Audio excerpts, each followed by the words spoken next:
आदी हूँ। तेरी माँ की आरती।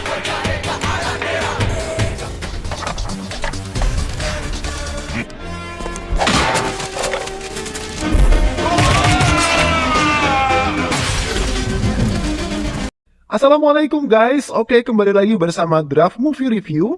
Piye kabar Rek? Terima kasih buat para penonton setia Draft Movie dimanapun kalian berada. Semoga kalian semua selalu sehat ya. Kali ini Draft Movie sudah merangkum sebuah film yang berjudul Shivaji The Boss. Bagaimana keseruan filmnya? Gak perlu banyak basa-basi lagi, ini dia alur ceritanya.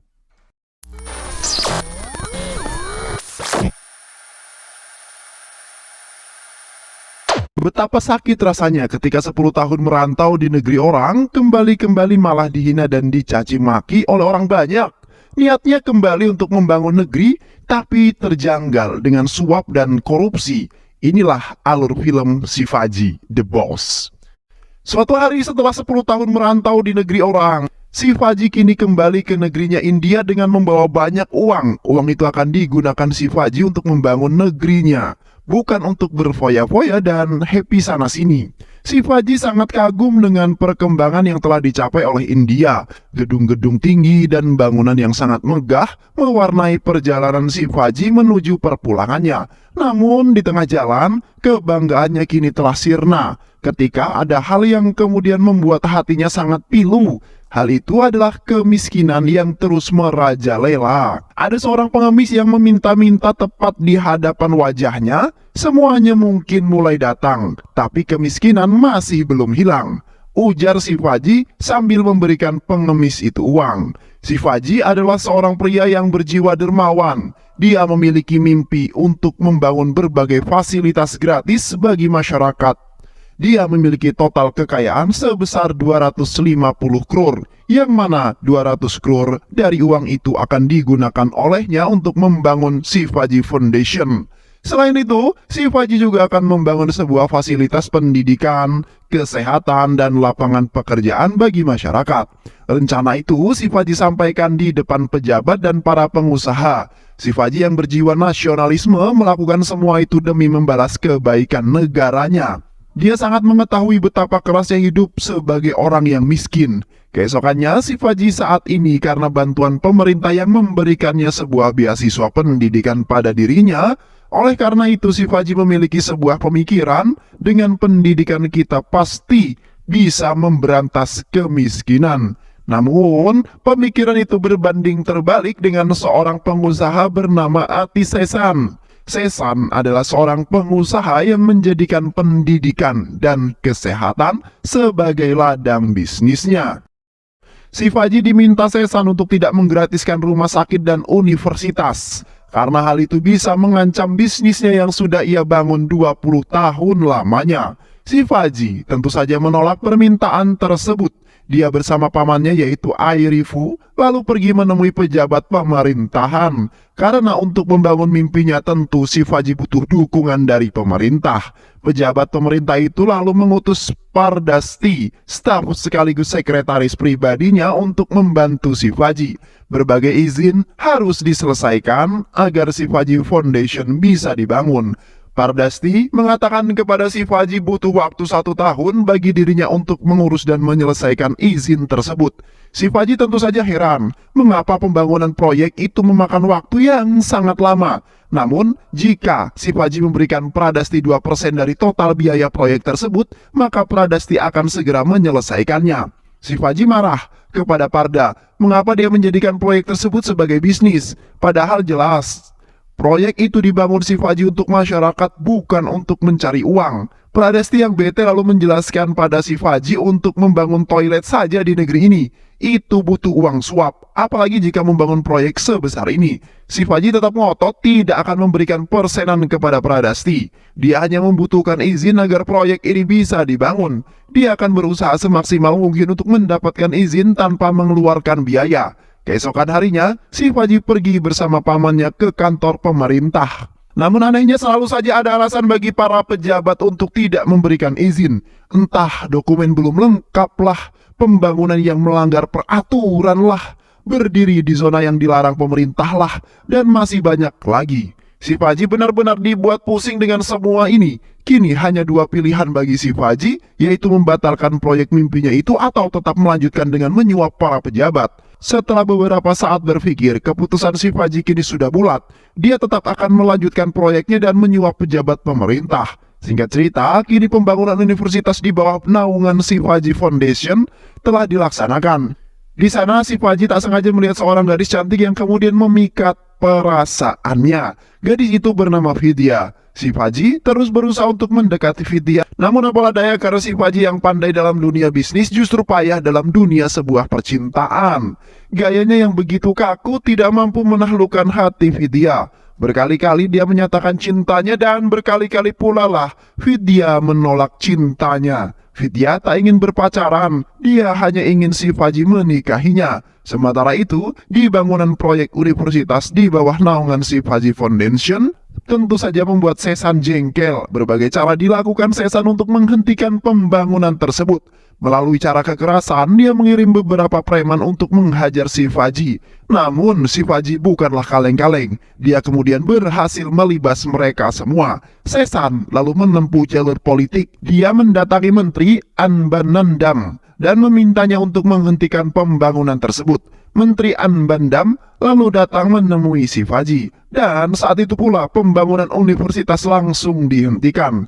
Menteri mengatakan jika pembangunan itu melanggar peraturan pemerintah karena berada di zona yang tidak semestinya. Shivaji yang mengetahui hal itu tentu saja tidak terima. Dia pergi ke kantor menteri untuk bertemu dengan Anbandam. Shivaji menyampaikan semua keluhan yang ada di sana. Namun keluhan itu tidak dianggap oleh Menteri Anbandam. Menteri Anbandam mengatakan jika Shivaji ingin proyek pembangunan terus berlanjut, maka dia harus menyerahkan uang 50 crore kepada dirinya. Shivaji benar-benar dibuat pusing. Hanya untuk berbuat baik saja, dia harus mengorbankan segalanya. Shivaji yang sudah tidak memiliki uang lagi, akhirnya mengandalkan sertifikat rumah dan kepemilikan sahamnya sendiri. Pembangunan bermacam proyek di bawah Shivaji Foundation justru membuat menjadi sapi perah bagi pejabat pemerintah.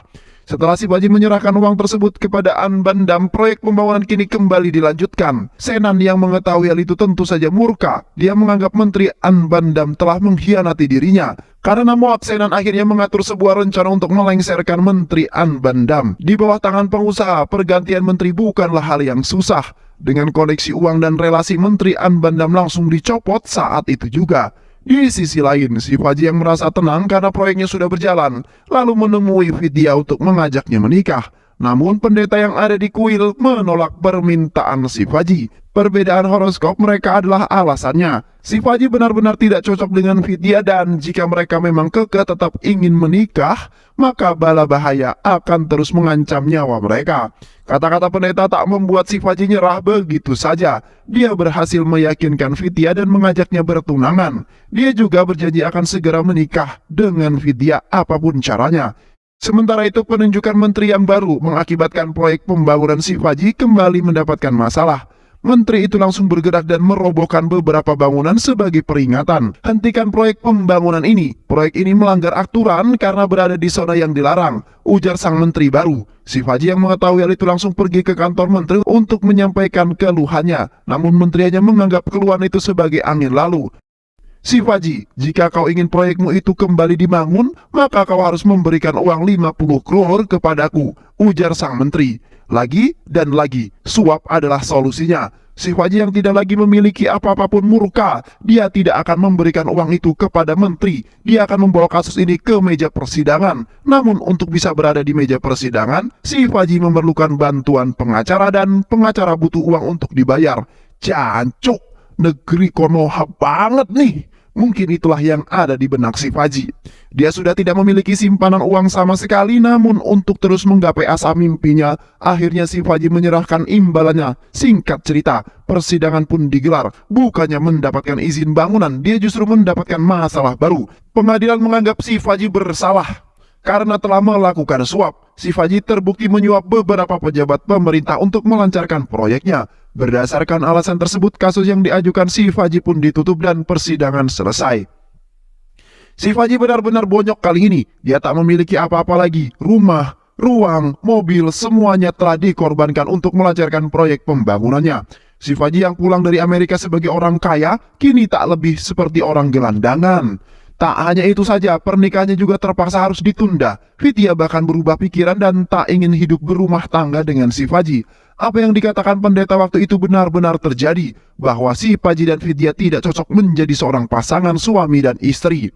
Di lain waktu, Senan sangat senang dengan apa yang menimpa si Faji. Dia menyarankan si Faji untuk menjadi seorang pengemis saja.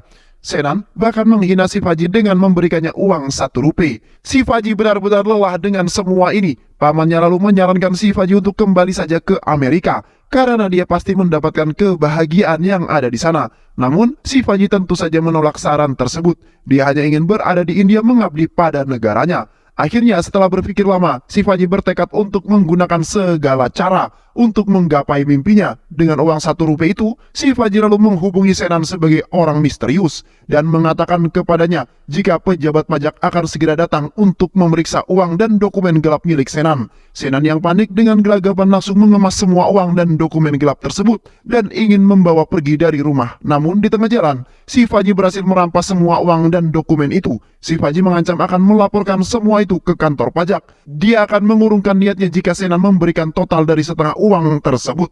Senan tentu saja tak terima. Dia menyuruh beberapa preman untuk menyerang dan menghabisi si Faji. Namun si Faji berhasil melibas mereka semua. Keberadaan uang hitam ternyata sangat banyak di India. Orang-orang kaya yang seharusnya membayar pajak justru melakukan penggelapan pajak. Padahal uang dari pajak itu akan digunakan pemerintah untuk menuntaskan kemiskinan. Si Faji menyadari jika kemiskinan masih banyak karena uang hitam yang disimpan sebesar 20 lakh crore. Uang itu hanya dikeluarkan secara radikal, terpaksa ditempuh oleh si Faji. Dia berhasil meyakinkan para preman untuk bekerja sama dengannya. Semua sopir, pelayan, dan banyak lagi dikorek informasinya untuk mengatakan di mana saja keberadaan orang-orang kaya yang menyembunyikan uang hitamnya. Si Faji bersama para preman lalu bergerak melakukan penjarahan dan pemerasan kepada orang-orang kaya itu. Beberapa waktu kemudian, si Faji berhasil mengumpulkan banyak uang. Dia lalu melakukan pencucian uang dengan bantuan teman-temannya yang ada di Amerika. Uang-uang yang dicuci itu lalu dikirimkan kembali ke rekening si Faji Foundation. Si Faji juga memberitahu kepada orang-orang pajak siapa saja orang kaya yang memiliki uang hitam. Akibat dari laporan tersebut, pekerjaan petugas pajak kini bertambah banyak. Dengan bantuan dari CBI, orang-orang kaya ini memiliki uang hitam kini dijebloskan ke dalam penjara, termasuk juga dengan Ati Sesan. Beberapa waktu kemudian, berbagai fasilitas gratis untuk masyarakat berhasil dibangun oleh si Faji. Fasilitas kesehatan, pendidikan, jalanan, dan lapangan pekerjaan dibangun di bawah si Faji Foundation. Si Faji benar-benar dianggap pahlawan oleh masyarakat yang ada di Tamil Nadu. Dirinya yang pemurah begitu dipuja-puja di sana.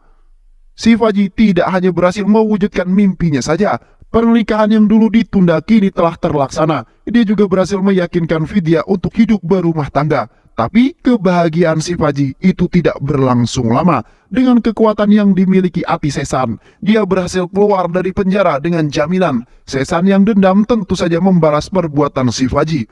Uang-uang yang digunakan si Faji untuk mewujudkan mimpinya tentu adalah uang yang ilegal. Ati Sesan mengajak CBI bekerja sama untuk mengusut asal-muasal dananya si Faji. Atas wewenang CBI, mereka lalu mengamankan Vidya dan menginterogasinya. Mereka menanyakan soal asal-muasal dana yang diterima oleh si Faji. Namun Vidya sama sekali tak mengetahuinya. CBI lalu mempermainkan psikologis Vidya. Mereka menghantam Vidya dengan berbagai pertanyaan yang jelas-jelas dia tidak mengetahui jawabannya. Mereka menjelaskan kepada Vidya bahwa semua uang yang dimiliki oleh si Faji adalah uang hitam alias uang haram. Semua uang-uang itu didapatkan si Faji dari pemerasan pada orang-orang kaya, penjarahan serta pencucian uang.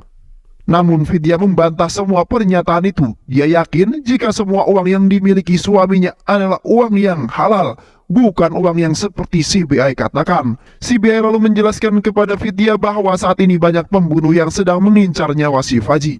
Oleh karena itu mereka menawarkan dua pilihan kepada Vidya. Pertama, mereka akan melindungi nyawa si Faji jika Vidya berhasil menemukan bukti transferan si Faji yang melakukan pencucian uang. Jika benar-benar terbukti bersalah, si Faji hanya akan dihukum 4 tahun penjara. Atau yang kedua, mereka tetap akan diam di tempat sambil menunggu kedatangan mayat si Faji. Kami akan memberikan waktu untuk berpikir. Pulanglah dan pikirkanlah baik-baik, ujar CBI. Di malam harinya, Vidya mengalami mimpi buruk. Dia bermimpi jika Shivaji tewas dibunuh oleh orang yang tak dikenal. Apa yang tadi dibicarakan oleh CBI entah mengapa langsung hadir dalam mimpi Vidya. Shivaji yang tengah bermain laptop langsung berlari menenangkan Vidya yang masih panik. Keesokan harinya saat Shivaji tidak ada di rumah, Vidya mengambil laptop milik Shivaji dan menyerahkan pada CBI. Vidya meminta agar CBI berjanji untuk tidak akan menyakiti Shivaji. Setelah beberapa waktu memeriksa laptop Shivaji, CBI kini mulai bergerak. Operasi penangkapan Shivaji langsung dilakukan. Dengan bukti laptop yang dimiliki oleh CBI, CBI kini berada di atas angin, sedangkan Shivaji tak mampu berbuat banyak. Orang tua Shivaji yang mengetahui jika Vidya adalah dalang di balik penangkapan ini tentu saja marah. Berbagai celotehan keluar dari mulut mereka yang membuat Vidya jadi syok dan menangis. Walaupun dirinya ditangkap, Shivaji sama sekali tidak marah pada istrinya. Dia mengetahui bahwa semua yang dilakukan istrinya itu hanya untuk melindungi Shivaji. Berita penangkapan Shivaji seketika viral di mana-mana. Masyarakat yang mendengar hal itu marah dan langsung menggelar unjuk rasa besar-besaran. Mereka menuntut agar Shivaji segera dibebaskan. Bagi mereka, Shivaji adalah pahlawan yang perkasa karena membantu mereka keluar dari zona kemiskinan. Dia selalu berkorban untuk kepentingan rakyat-rakyat kecil. Di pengadilan ternyata laptop yang digunakan CBS sebagai barang bukti ternyata tak mampu dijadikan sebagai barang bukti karena file utama yang ada di dalam laptop itu disetting agar dapat dibuka hanya dengan suara Shivaji saja. Akibatnya pengadilan belum bisa menjatuhkan vonis kepada Shivaji dan Shivaji kini hanya bisa ditahan untuk sementara waktu. Ati Sesan yang terlanjur dendam kepada Shivaji membuatnya jadi sangat gelap mata. Dia meminta polis untuk segera membantai Shivaji di dalam sel. Namun polis tidak berani melakukan yang kemudian diinginkan oleh Ati Sesan. Karena Shivaji adalah tokoh yang didukung oleh banyak rakyat yang ada di negeri ini. Dan sebagian polis juga berada di pihaknya. Solusinya, Shivaji baru bisa dibantai setelah dia mengakui kesalahannya dan berada di luar sel. Shivaji yang mengetahui rencana itu lalu menghubungi temannya yang merupakan seorang dokter. Sebenarnya, Shivaji bisa saja kabur ke luar negeri untuk menyelamatkan dirinya. Namun dia enggan melakukannya karena tak ingin kepergiannya itu akan menghancurkan nasib Shivaji Foundation.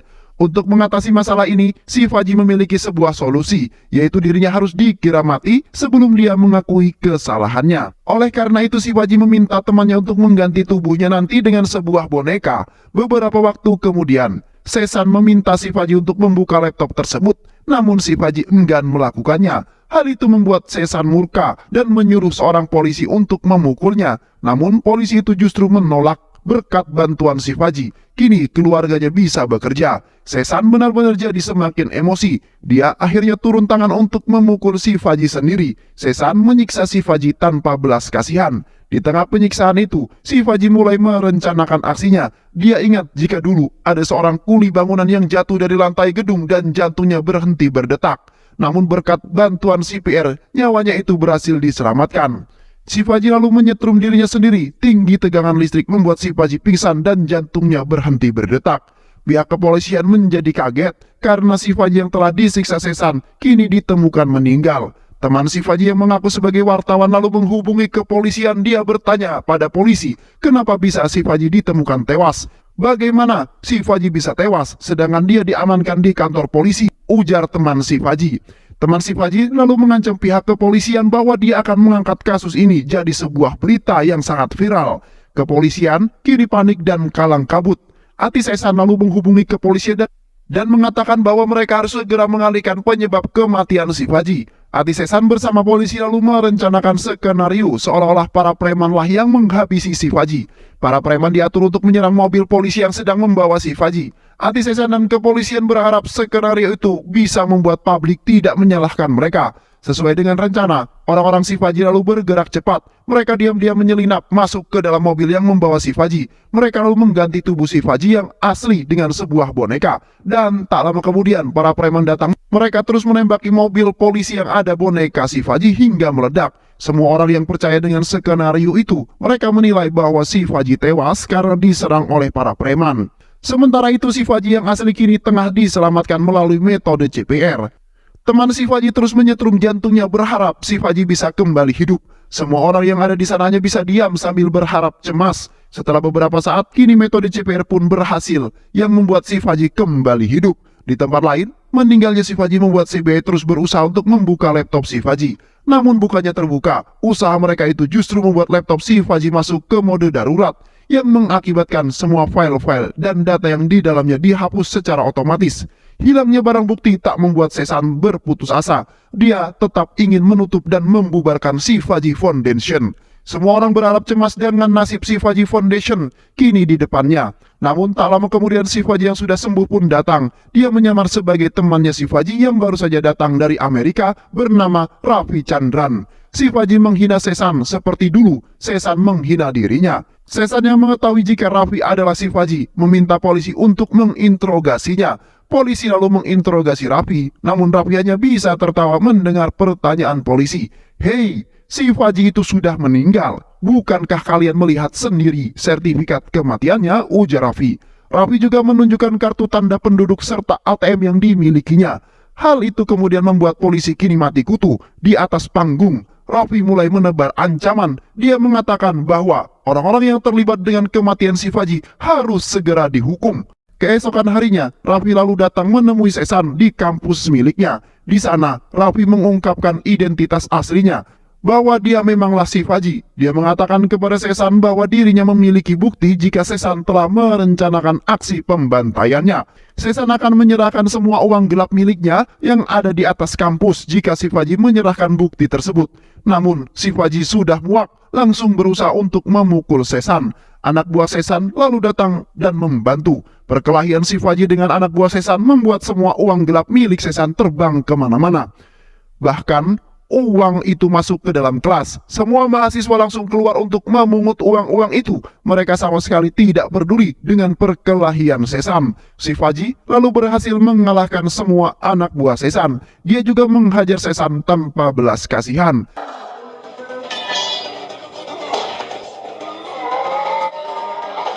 Seshan yang panik berusaha kabur menyelamatkan diri. Namun di tengah pelarian itu, desakan mahasiswa membuatnya jatuh dan terinjak-injak. Mahasiswa benar-benar tak peduli dengan Seshan. Mereka hanya fokus untuk mendapatkan uang yang berterbangan. Kepala, leher, badan, dan kaki Seshan terus diinjak-injak oleh para mahasiswa, yang kemudian membuat Seshan akhirnya mati dengan cara terhina. Setelah kematian Seshan, Shivaji tetap melanjutkan perbuatan baiknya. Dia terus membangun fasilitas gratis untuk masyarakat. Uang hitam milik orang kaya dibongkar untuk kepentingan negara. Kini uang hitam sudah tidak lagi ada di India. Berkat kerja keras Shivaji, India menjadi negara kaya dan sejahtera. Shivaji lalu menyerahkan diri dan siap dihukum atas semua aksinya. Dan film pun selesai. Terima kasih udah nonton video ini sampai akhir. Semoga kalian semua terhibur. Jangan lupa subscribe, like, comment, and share ya. Pisang habis dimakan kunti. Kunti dilepas banyak maunya. Salam undur diri dari Draft Movie. Dan terima kasih buat penonton semuanya. Draft Movie pamit. Sehat selalu. Wassalamualaikum warahmatullahi wabarakatuh.